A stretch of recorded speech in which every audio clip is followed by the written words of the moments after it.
Nicola Sturgeon has been accused of undermining Brexit talks by supporting the EU's demands for the UK to join the bloc's common fisheries policy.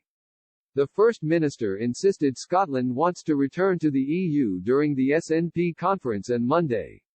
Her message came after Brexit negotiations continued over the weekend as the transition period edges alarmingly close on December 31. The main obstacle in the talks has been over future fishing rights, as the automatic rights for EU vessels to fish in British waters will stop for the first time since 1973 once the UK leaves the Common Fisheries Policy (CFP). The UK is seeking annual catch negotiations, but the EU wants a longer-term perspective for its fishing industry.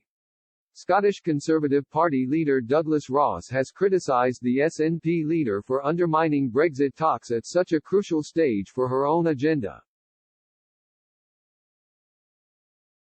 He told Express, at every turn during the Brexit negotiations, the SNP has sought to undermine them rather than look at the opportunities, particularly for our fishermen. Instead, the SNP want to take our fishermen back into the hated Common Fisheries Policy, which has completely failed to deliver for them. From January, fish caught in Scotland will need to have an environmental health certificate that has to be signed off by an environmental health officer. Speaking at the SNP conference, Ms. Sturgeon said, "Here in the UK the threat of Brexit looms. In just a month's time Scotland will be forced against our will to a much more distant relationship with our friends across the European Union. Before we go any further, I want to send this message to our European friends and neighbors. You are, and always will be, part of who we are. You are not distant to us. To those of you who have come from other countries to live here in ours, thank you, please stay. To the other countries of the EU, Scotland wants to return.